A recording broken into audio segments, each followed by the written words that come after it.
Right, welcome everybody to another episode of Chris and Dave's Reality Cast. I'm one of your hosts, Chris Phelps, and my co-host and very good friend is Mr. Dave Horrocks. Hey there, Chris, and hello to our listeners out there. Welcome to Chris and Dave's Reality TV Cast. We are covering The Bachelorette Season 18, Episode 7. Now, Chris, it is early in the morning. Most of the country is still in bed, and we are recording an episode of Bachelorette. And I have to ask, what are we doing with our lives? Well, I'm currently freezing my nipples off, Dave, in my little garage because it's the only place in the house where I can't wake up Sam and Jordan. And I can see the boilers on and going up to premium temperature, but there's no fucking heat where I am, Dave. it's like a warm breath coming out of the heater. So you know, I have to wonder, like, how soundproofed is your garage, or basically people walking the dog early in the morning, are they going to be hearing you fucking blasting out a bit of Bachelorette? Well, no, I'm in like a cul-de-sac, so we'll be okay. But you're right, there isn't much soundproof, Dave. There's literally them double corrugated doors that you have on a garage. So, and it's not a big one; it's like a carport one. So, you're right. I always think that when if we're recording it, which is very rare. Yeah, only when it's early hours in the morning. Chris, we can't bash this series again for another episode, I feel. So, what have you got positive before we get into the details of this episode? What can you say that's positive about this series? Michelle's a nice person. Okay, we're done. The band-aid's off. All bets are off. Right. So, Chris, we start off and we have a bit of an intro. We have Michelle, and she's meeting with what I like to call the Bachelorette veteran, Tasha, because, you know, the news is she's split up with Zach now, so she'll be on the next Bachelor in Paradise or something, no doubt, coming up. And they talk about hometowns and kind of how to handle it. What did you make of that little interaction there? I think the more I get to watch The Bachelor and Bachelorette, it's the same DNA, isn't it? You know, we get towards... This is the back end of the series now. I know we're only on episode 7, but it is pretty much the back end. And I think I'm not really surprised. These conversations don't feel organic.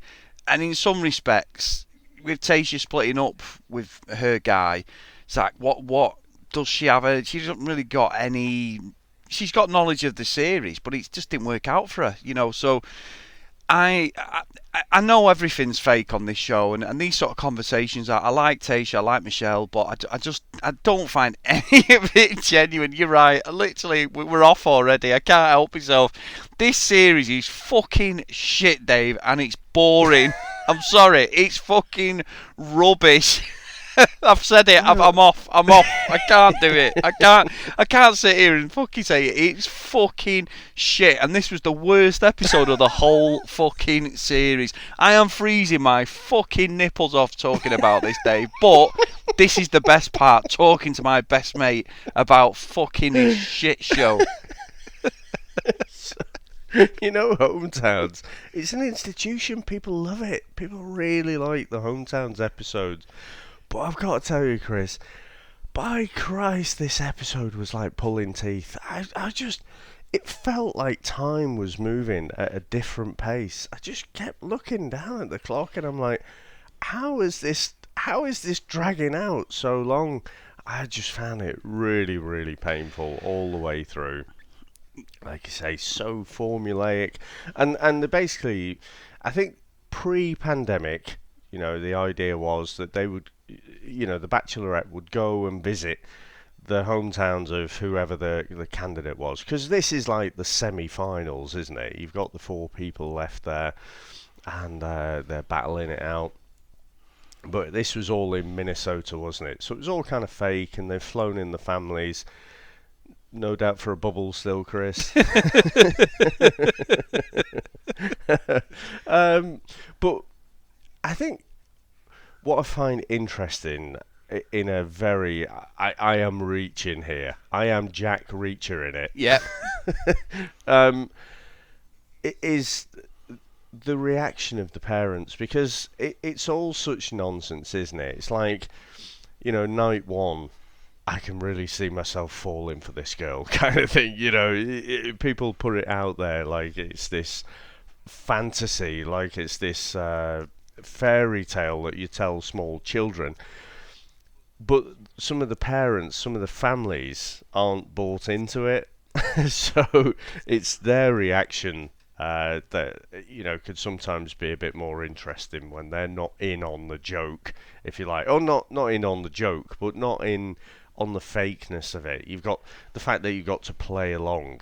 That's what I think makes this Hometowns episode a bit more interesting than some of the previous ones. Yeah, But sorry, go on. sorry, go on.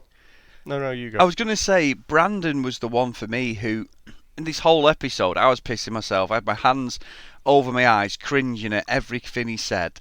I mean, he's in love with her already, Dave. He's never seen the show. Does he not know you're supposed to pretend to love her and say, I'm falling for her? It's proper, like, the way he's got to do it's like a barrister. He's not got to commit. He's not got to, sell his house and move to Minnesota. But this fucker's already looking at real estate, probably got a job set up and everything. I find that what he's saying is actually not Bachelor. It's like he's never watched it. He's all in, this guy. He thinks that when he's on these dates with Michelle, she's doing the same, but she's just doing the same script that everyone who's in that position says. I think I'm falling for him. Yeah, I can see him living a life with him out of this. My family love him. But Brandon's like, she fucking loves me. Yeah, he's forgetting that she's on 3 other dates. So I think I think he was probably fantasy suites coming up. Yeah, exactly.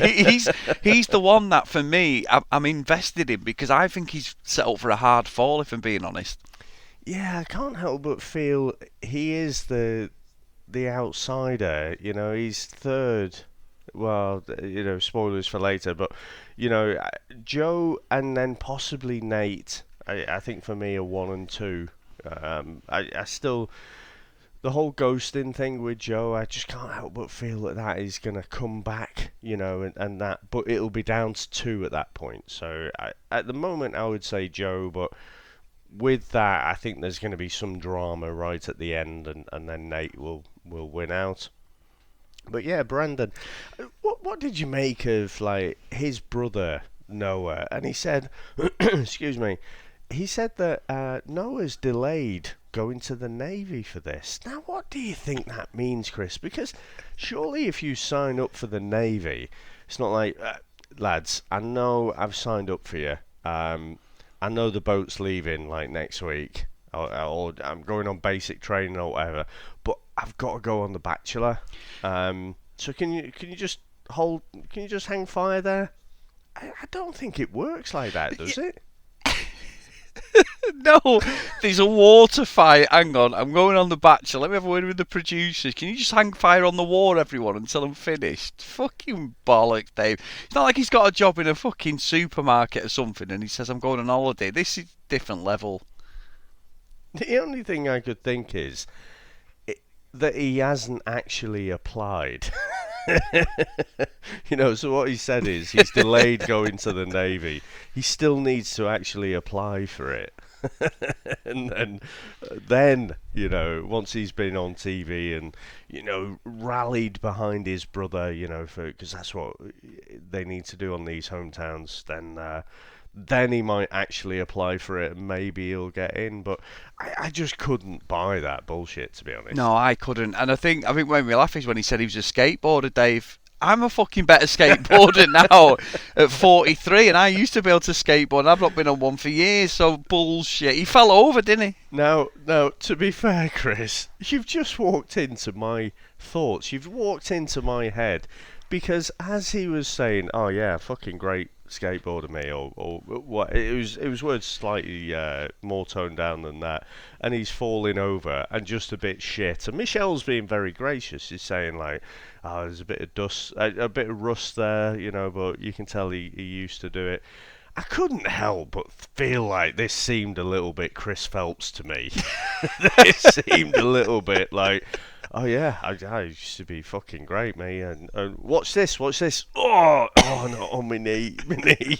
Well, I've told this story on the podcast. I think it was a VHS, but I did get on a skateboard about 5 years ago. We were clearing out a warehouse for work, and there was a lad there, and I jumped on and I said I can ride the skateboard, and started doing a few zigzags, Dave. I did have steel toe caps on. I had my industrial work boots on. Oh, he's getting the excuses Yeah, in yeah. early. Go So, on. so I started zigzagging down this warehouse. No, my mate's there, and I'm like, look, fucking Back to the Future. And I was doing all right. I mean, obviously, I'm a big guy anyway, but I was doing all right. I thought, hey, it's coming back here. Luckily, my mate Dan walked off, and I tried to do the old Michael J. Fox trick where you put the skateboard, like you turn it over so the wheels are facing up on the edge of your toes, and then you flip it. Yeah, Dave, I went fucking flying. I went flying, hit the deck, smashed my head on a pallet, jumped up like a gazelle, and luckily he didn't see me. However, there was cameras, Dave, and someone said, like, some guy went, "Are you all right, mate? You fell over." And I was like, "Yeah, just leave me alone." It's my ego. My ego was bruised, Dave, and I've not been on one since, and I have no intention of going one ever again, if I'm being honest. Just imagine the build-up. Oh, to have a fucking that does seem like a scene out of The Office, doesn't it? It seems like something that would be very sort of David Brent, like when he's playing football and stuff. Love football, mate. Ah, brilliant. I'm not saying I'm Tony Hawk, but I'm pretty handy on the skateboard. That is awesome.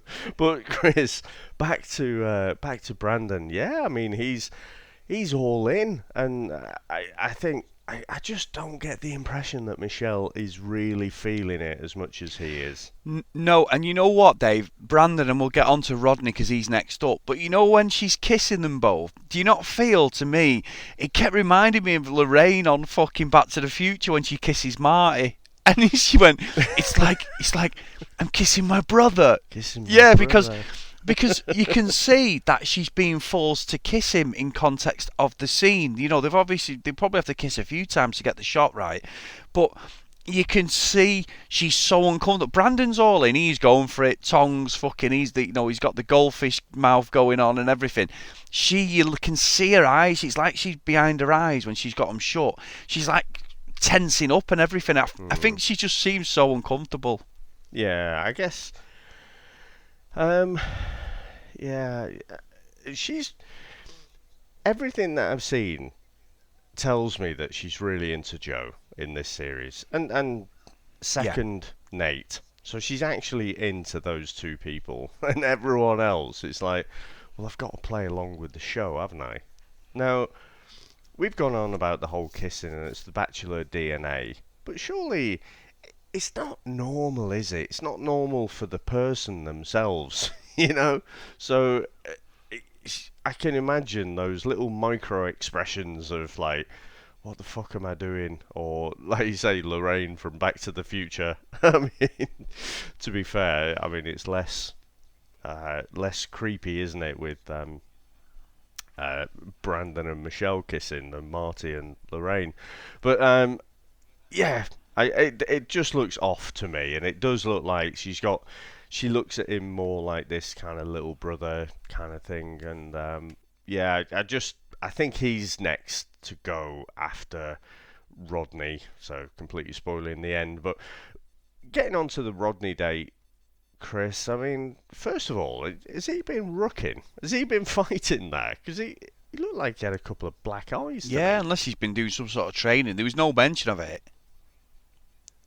Yeah, I don't know. It just looked like he'd taken a couple of hits there. Yeah, and it's funny with Rodney because now that I'm getting into a rhythm with the series and stuff, the different ones we've covered, you can clearly see that Rodney was going to go. There was 100% I could see from as soon as the date, Michelle's body language, the way she reacted to him, the conversation, I mean, he was saying about his mum, his stepdad, mama and his papa and all this, and he really like played him up, which is great. He's got a great family background than that. But I just felt his date was like the cheapest of the lot, if I'm being honest. And I don't know.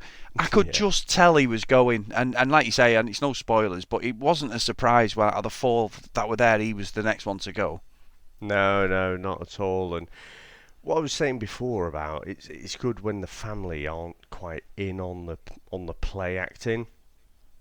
I liked the fact his mum was saying, well, I've got to look after my boy kind of thing, and basically he's got one option and Michelle's got four options. Yeah. Great calling out. I think the producers prefer it when you're like, oh, I've never seen my little boy like this, and his eyes are glowing, and he's clearly in love with Michelle. I think that's the script, Chris. Whereas, yeah, she's like, well, this is a bit of nonsense, isn't it? But I mean, what did you think of Joe's date, Chris? Because Michelle had taken Joe to her high school, and so he did the opposite. So he took her to his high school. I just thought, well, that's not very imaginative, is it? I know you're kind of just returning the favour kind of thing, but it's hometowns. It's the semi-final. I did feel like he could have pushed the boat out a bit more with something original, but probably in the wrong franchise for that. Well, I've got a little theory, Dave, about all this. Now, when you shoot a TV show, like obviously a drama or a film or whatever, they don't shoot them in order, do they? They Hmm. don't shoot them in any order. They'll just shoot them because of the funding and things like that. They'll shoot various scenes. If it means if you're in the same area, let's shoot all the. If it's like Avengers, let's shoot all the New York scenes in now. We're in New York. There's no point in shooting the start, going and film the rest of the film, and then coming back Hmm. because of the cost and everything. It doesn't make any sense. The more I watch the Bachelor, I was going to say this last week, and I thought I'm probably wrong, and I'm probably going to get shot down. I don't know with this. Have they shot this when him and Michelle went back to Minnesota to Well, save a the bit whole of cash? the whole fucking thing is in Minnesota. No, That's what, no, no, that's what no, they said at the start. no, no, no. What I mean is, no, no. You don't understand what I mean is when they went to Minnesota when she was saying at the start of the series about like where they're from and stuff like that. When Michelle did the whole high school thing, did they not shoot that on the same day? Not in the context of us watching episode 7. She took him back to her school in say episode 4 or 5, whatever it was. But do you understand what I mean? Because she took him to her home city, didn't she? And he was I, there. I thought the whole thing was in. Didn't they go to Michigan? Like Minnesota's Minnesota. the state, isn't it? Oh, wherever Minnesota she. is the state, and Michigan was the city that they went to. Ah, right, okay. Well, what I mean is the continuity of it. When Michelle took him to her high school, did he then take her to his on the same day? In the context of the show and the timeline, it doesn't match up. But I just feel this thing with Joe, and you're right, it's a weird date. I just felt the whole thing was off. I was like, I don't get it. He's like, I never had a girl for high school. It was like you said, it wasn't original. We'd seen Michelle do it already. I don't know. I can't put my finger on it, Dave, but I do think Joe's the front runner just because of the location and that. I think she's more attracted to Nate. However, Nate has the usual drama. We'll get onto that. But yeah, I don't know. There's just something off, and I can't put my finger on it. Hmm. All of the hometowns, though, were in Minnesota. So all four dates were in the same, not exactly the same place, but Yeah. so I don't know. They wouldn't have bothered to do the other shot, I don't think. When Michelle took Joe to the high school, obviously it's in the same place, but it's all in the same place. So Ah, I, right, right. I think they could have. They mentioned it at the start that it was all going to be in Minnesota. This is when Tasha and Michelle were speaking, and so what they'd So normally do is, that's where you were fucking asleep probably. yep. So they'd normally fly out to wherever the the budding bachelors are actually based. They fly out, but still, because of COVID and everything, they've kept it all in Minnesota. This is why I need you, Dave, to correct me when I'm talking shit. Right, anyway. But you keep looking for the continuity problems.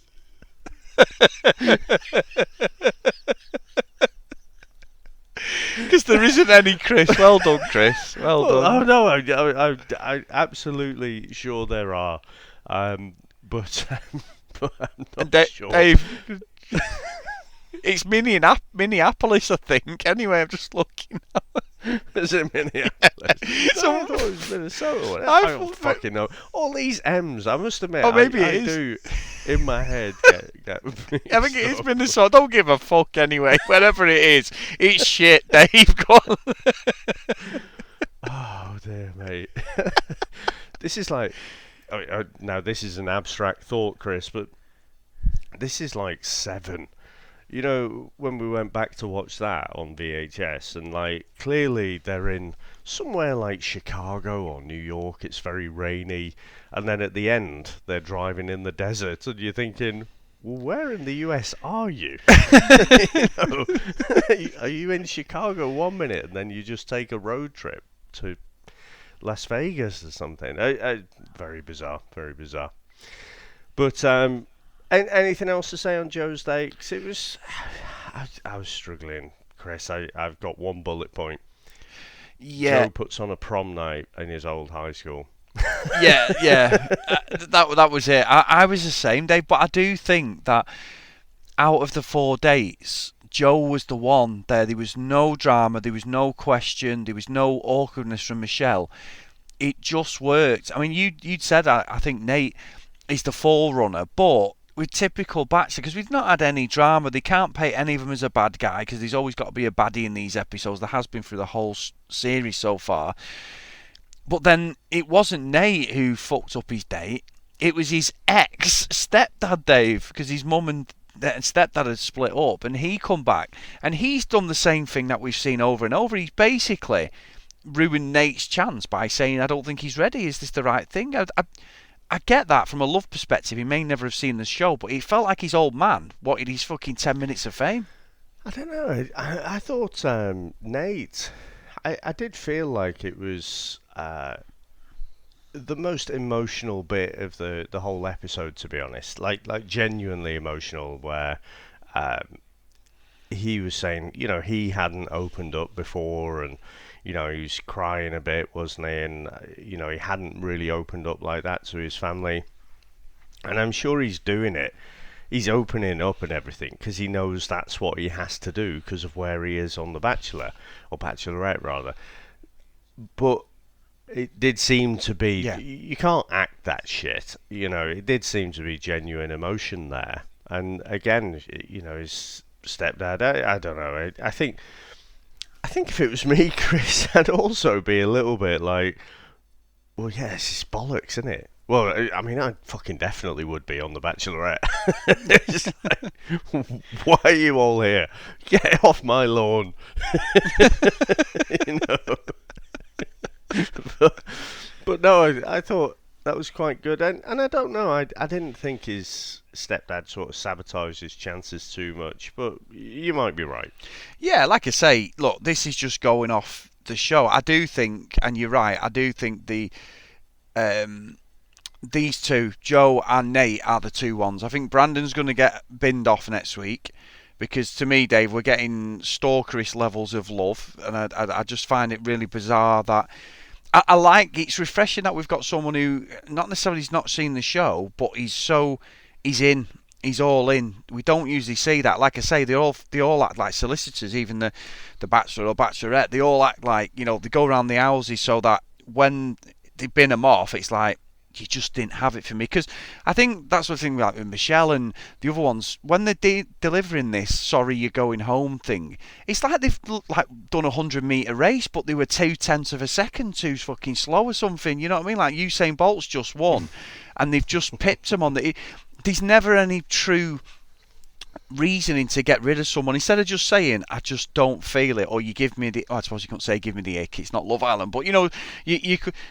I just don't feel there's a connection between us, and I'm not going to waste your time, and I'm not wasting mine or whatever. It always ends so that it helps that person potentially have, like you said, going on Bachelor in Paradise or going on something else. They're going to pop up again. Obviously, it is the nature of this show, but I don't know. It really, it's a fascinating show, The Bachelor and Bachelorette. I know at the start I ranted on, but I just find the whole franchise fascinating because it's like so separated from real life, but these people treat it like it's real, and I find it. I watch it all the time. I fucking hate literally every minute of it, but I love me and you breaking it down. I always say this because it's just so incestuous and so bizarre. And I love the fact that there's millions of people who love it and go along with it. And I'm actually like, does nobody see what's going on? But that's the nature of the beast, in it. That is the whole franchise and everything. I do find though, and this is a genuine like feeling that I have. We always say, don't we? Like we have to get through the episode to have a bit of a laugh about it. But when we're talking about it, I do find I'm disliking it less. This happens every week. Like when I'm watching the episode, I might as well be pouring lemon juice into my eyes and shoving needles up my fingernails. But when we're talking about it, I'm sort of thinking, yeah, this wasn't so bad. I don't know, it happens every fucking week. And then episode drops and I'm watching the next episode and I'm back there again, like wanting to put lemon juice in my eyes. So, yeah, it's a weird feeling. But I think it is so different, isn't it, from most of the other things that we watch. I mean, there's a lot of setup in every other series that we watch, but it just seems that Bachelorette is next level of setup. It's almost, that kind of soap opera, and they haven't changed the scriptwriter in 20 years. It's the same. It's the same guy writing the lines, and he just recycles them each week. And so, yeah, I mean, oh, Chris, how great would that be? If someone got booted off The Bachelor and it's like, look, to be honest, I would sooner fucking shoot myself in the face than spend another minute with you. Just fuck off. We get a little bit of drama, don't we? We get the like that. Oh, what was his name? Was it Thomas or someone? When Katie booted him off. You get some. Yeah, you get some, but not a real proper blowout. No, I think Joseph's the only one with Claire, wasn't he? He was awful, and she milked it for all it was worth, the effects of it, because she was horrible to him, and then he just went to a different level. He had to be kicked off, but yeah, you're probably right. You're right. I think you are right on that completely. But Dave, we did get the news, the breaking news. You sent me the picture with puppies and everything. Clayton is the official Bachelor, Dave. Well, they couldn't have picked someone more fucking boring. If you're thinking this series is shit, well, next series is going to be fucking awful. Oh my god. we need to hear from. The thing is, I know there's a lot of our listeners who love this, and I don't get it, because if I genuinely loved something, I don't think I'd want to hear two fucking blokes bashing it each week, so to speak. That sounds a bit wrong. Well, I've not had a chance today, Dave. It's a bit early, not but in that way. But just give me a few minutes. you need to get warmed up in that shed. My fucking hands freezing, Dave. Definitely. I can't feel my fingers. But I don't know. Maybe I'll feel differently at the end of the series. But at the minute, I'm looking at that Clayton series, and I'm just thinking, oh God, I can't think of doing that right now.